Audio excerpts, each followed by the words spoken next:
there we go. Yes, sir. Okay. She did. Well, okay, there's several answers to that question. Now, in the first film, you'll notice the character names were lead Cenobite, chattering Cenobite, fat Cenobite, and female Cenobite.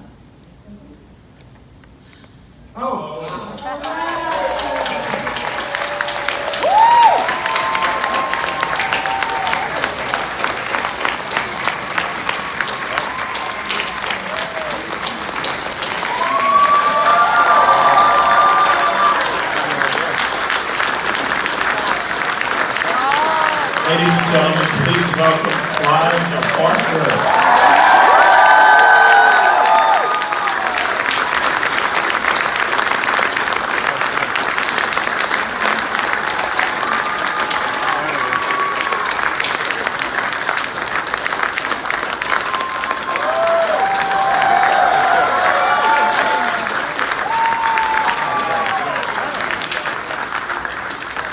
That's a surprise. Thank you very much, Clive. I must say, given that spectacular mention, that during the process from 1 to 2, this is what I've heard anyway, that the makeup crew's nicknames were given to the characters. So lead Cenobite became Pinhead, Chattering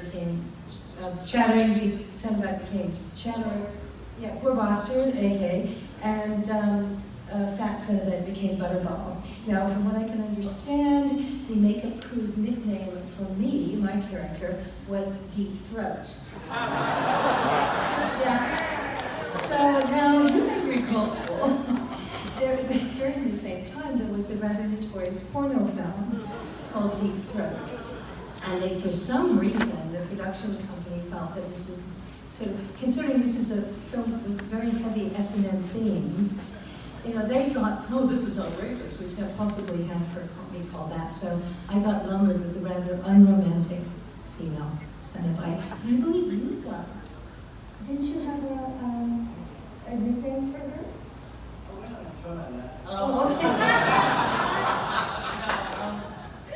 I don't want to interrupt. I'm here just in case of the scattered questions that you guys have not yet addressed. I could pull out while I run into my room. I thought I'd join my crew here. Yeah, so.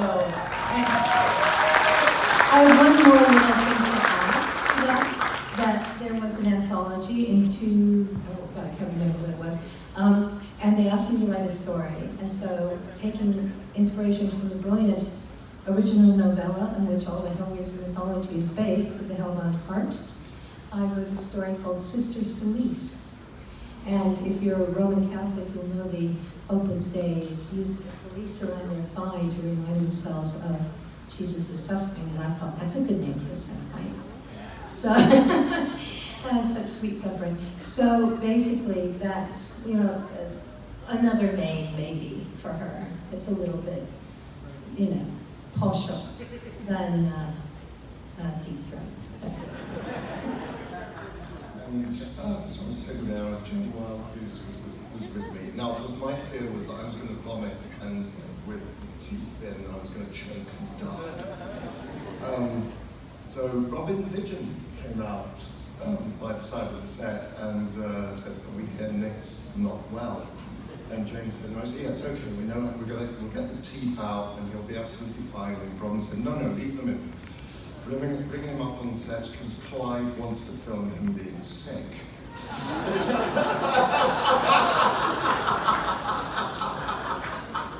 I think that's a little unfair, but true. You use the moments when they're presented to you. I think in my own defense, this was a very, very cheap picture. It was a $900,000 movie. And so we had very, very limited funds, frankly. The most elaborate funds went to Doug Bradley's makeup. Actually, that's not strictly true, I think, Doug. I think probably the strictest, it was Oliver, wasn't it, who they you know, the skinny Frank, who was probably even more expensive than you were, right? Probably worked more days, so probably Yeah. used more. Yeah. But I mean, He passed away, by the way. I don't know if you knew that. Yes. Holloway was passed away, unfortunately. yeah. He was an amazing man. He was very, very thin. Oh, chosen because he was very, very thin. Are you sure he was very ill? He had had a serious heart attack. He is. I won't press the point. Okay. I was only told that 2 weeks ago. So I hope he's alive. Let's hope he's alive. Yes. He was a very, very thin man, and he had to have an entire layer of skin put on him, and still look skinny. Yes? And he smoked a lot. I think he did. And so when we came to the moment when he resurrected, we had a cut from his resurrection to his him being in his shirt and fully dressed. And he said, well, what do I do now? And I said, well, what would you do? And he said, I'd like a cigarette. And if you look at the movie, that's exactly what he does. There are two, strictly speaking, ad-libs in the movie, and that's one of them. Really? And the other one is Jesus Wept, which is the last, the last lines Larry speaks, and rather Frank speaks actually. Frank and Larry, and that was, I actually talked to Andrew Robinson a 3 months ago, and I said, I never really asked you why did you say that? What made you come up with that line? And he said, well, one thing it was short, and the other thing was the line you gave me was fucking awful.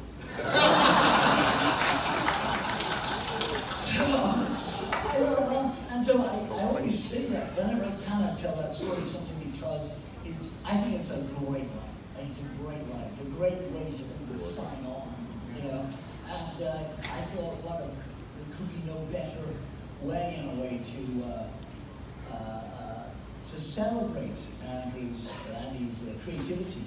And I would hate to think that he would ever, I would ever take it on my own account, something that he created on the spot, I should say. He said, I want to say something different, he said.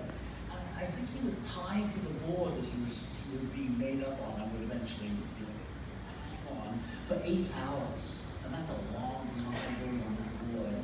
Yeah, and he was there, and he was pissed, and he was so pissed. And I don't blame him. And I said to him, he said, I don't want to say this down my stomach. And I said, well, you know what, Andy, you've been here for 8 hours, say what the hell you like. And he said, okay, just run the camera. And that was his last line. He just said, Jesus. And what are you going to do? I mean, you can't improve on that. It's the shortest line in the Bible, and it's a good biblical quote. And straight into, it went into the movie, and I cannot take credit for it. Any other thoughts that while I'm here, I'm just going to probably with 20 minutes ahead. Well, I'll pick out. I'm at a disadvantage because I've worked with this reprobate for 50 years. So, memories of sitting backstage listening to you wildly ad-libbing during the school play. Yeah, for sure. To Is There Anybody There, in which Clive was playing a vicar reading the Jewish Chronicle upside down. But if I come to Hellraiser, I'll go to an inadvertent mistake. One of the wonderful things about working with Clive is his on-the-spot enthusiasm, because he always has ideas on the hoof. He thinks on his feet, and if something is working, he wants to push it to the limits. So when we were filming the scene of the Cenobites' first arrival in the hospital, firstly, I smoked then, so Clive thought it would be a great wheeze to make me wheeze. So before I delivered the line, "We'll tear your soul apart," I had a cigarette, and I'm on my mark, and I'm going,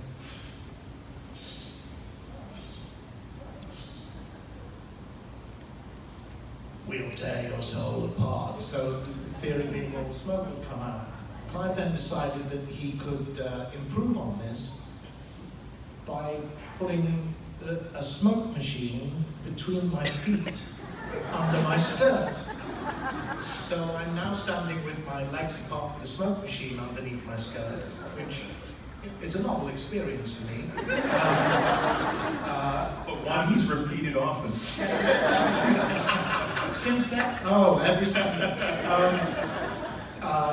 Getting increasingly lightheaded from all of this, but Clive saying, this is wonderful and wonderful. It looks like you come straight from the pits of hell, and you're still burning, you're still smoking. We can smell the bitumen and the sulfur, it's wonderful. So we did the scene, and then on my next filming day, I came in, and Selwyn Roberts, the first AD, said, Doug, some bad news and some good news. The good news being that we were being paid by the day, so I was about to get an extra day's filming. The bad news is we're going to have to film the hospital scene again. And I said, why? And he said, well, you know the smoke machine gag? It looks as though you're on fire. When we were watching the rushes, it was like we were waiting for someone to run in from the side with a fire extinguisher and hose you down. So it's a great idea of the pits of hell and the smell of sulfur in practical terms. It's funny you mentioned that thing about stuff coming up, because I think that, yes, I know Simon, you couldn't be seen, and same with Nick, but performances are performances, and people's presences, even behind masks, change the mask, yes? I think one of the things which is underestimated by all these people is that the job you have of projecting through a piece of latex, a thick piece of latex, is incredibly difficult. It is not just the way you move around. Sometimes you can move your face and Simon, in this case you couldn't move your face. But the threat, the sense of danger you get from them, and done, of course, have the advantage of having, a movable face, but still there's a lot of latex. How long did it take you to have that makeup on? Early on, Yeah. 5 or 6 hours, because Jeff and Roy were really kind of feeling their way with it. It sped up to 3 or 4. But that meant you had to be you had to be in the studio at 3 to be on set at 9, sort of thing? Well, certainly on Hellbound, my memories are clearer. Yeah. It was generally, I would get up at 3:30. I would get up at 3 to be picked up at 3:30 to be at Pinewood at 4, because we were always assured that we were needed for the first shot of the day. And then you wait till 2 in the afternoon. By about 6 o'clock in the evening.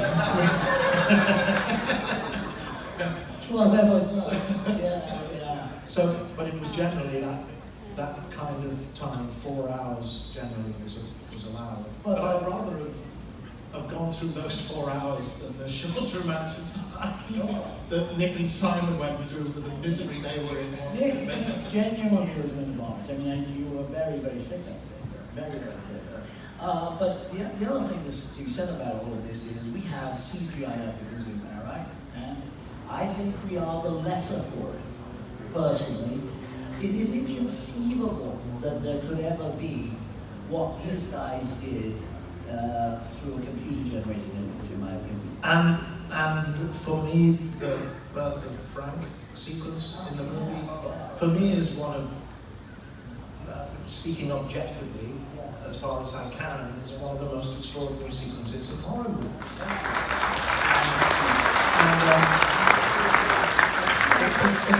If I'm right, I've said this many times in Q&As, that it was basically improvised and thrown together on the hoop between you and Bob Keane. Sure, we had 25,000 pounds to do it all in, and each shot was a different gas. We had reverse meltdown. Yes, one of those. So we had heaters on this wax, which would then appear to form. And we had, straight gags like sticky arms through holes in the floor. And all this stuff with this they call it? That super glue. It's not super gunk. It was that nasty stuff. Oh, we called it elephant cum. Yeah, yeah. And who carried off the elephant? And, it was a